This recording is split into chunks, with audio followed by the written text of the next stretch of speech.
Secunderabad cantonment nominated సభ్యురాలు Bhanuka నర్మదపై BRS నేత క్రిషాంక్ చేసిన ఆరోపణలు భాజపా నాయకుడు భానుక మల్లికార్జున్ తీవ్రంగా ఖండించారు. రత్న సొసైటీ లేఅవుట్ అంశం ప్రస్తుతం న్యాయస్థానం పరిధిలో ఉందని, పూర్తి అవగాహన లేకుండా దానిపై వ్యాఖ్యలు చేయడం సరికాదన్నారు. తమపై చేసిన ఆరోపణలు పూర్తిగా అసత్యమని, దీనిపై క్రిషాంక్ పై పరువు నష్టం దావా వేస్తామని స్పష్టం చేశారు. కంటోన్మెంట్ వ్యవస్థ చట్టాలపై సరైన అవగాహన లేకుండానే రాజకీయ విమర్శలు చేస్తున్నారని మండిపడ్డారు. తమ కుటుంబం ఎన్నో సంవత్సరాలుగా కంటోన్మెంట్ ప్రాంత అభివృద్ధి కోసం ప్రజలకు సేవ చేస్తోందన్నారు.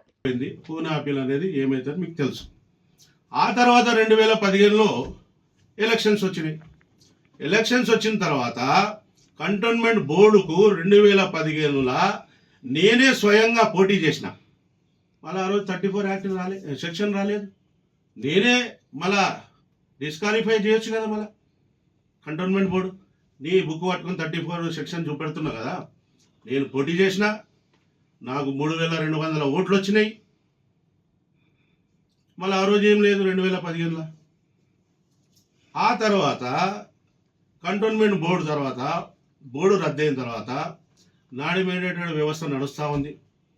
నామినేటెడ్ వ్యవస్థ నడుస్తున్నప్పుడు 4 సార్లు ఒక్కరికే రినివల్ చేసినప్పుడు ఏ రోజు నువ్వు నోరు మెదపలే? ఒక్క రోజున మేము నోరు మెదపలే. ఆ రోజు ఉన్నటువంటి మీ పార్టీలా, టీఆర్ఎస్ పార్టీలా ఉన్నటువంటి 7 మంది బోర్డు మెంబర్లది గొంతు నొక్కినటువంటి వ్యక్తి, ఆ పార్టీని నమ్మించి మోసం చేసినట్టు పార్టీని వదిలేసిపోయినటువంటి వ్యక్తి నామినేటెడ్ మెంబర్ అయితే ఏ ఒక్కరోజు మాట్లాడలే. మీరు ఈరోజు ఒక మహిళ వచ్చిందని చెప్పి మాట్లాడుతా ఉన్నావు. ఫస్ట్ ఆఫ్ ఆల్ ఈ సిస్టమ్ ప్రకారము డాక్యుమెంటేషన్ మీకు చెప్తున్నా. 2015 వరకు చెప్పిన. ఒకటి కొనుక్కున్న తర్వాత పర్మిషన్ లేకుండా కట్టినా, దానికి రెగ్యులరైజ్ చేయమని చెప్పిన.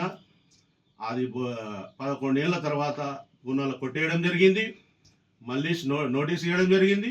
నోటీస్ ఇచ్చిన తర్వాత కంటోన్మెంట్ ప్రజలలో ఈరోజు 50% అబోవ్ అనుమతులు లేకుండా కడతా ఉన్నారు. పట్టాలే అండి, కానీ ఏం చేస్తాం, లేఅవుట్లు లేవు. దాని ప్రకారం కడుతున్నారు కాబట్టి ఆ లేఅవుట్ లేనందుకు ఎవరైతే కడుతున్నారో వాళ్ళకి చాలా మందికి 50% నోటీసులు వచ్చినాయి. వాళ్ళకి వచ్చినట్టు నాకే వచ్చింది. కాబట్టి రెగ్యులరేషన్ పెట్టుకున్నాము. పూనా కోర్టు కొట్టేసింది. మళ్ళీ కోర్టుకు వెళ్ళినా అది కోర్టులో కంటిన్యూ అవుతా ఉంది. ఏదో మీరు మళ్ళా అడ్వకేట్ గిట ఉన్నట్టున్నారు. మళ్ళీ నీకు సగం హాఫ్ నాలెడ్జ్ ఉన్నట్టుంది. మళ్ళీ ఏదో ఒకటి పట్టుకొని వచ్చి నోటీస్ పట్టుకొని వచ్చినావు. మరి నోటీస్ తర్వాత ఏమైంది తెలుసుకోవాలి కదా.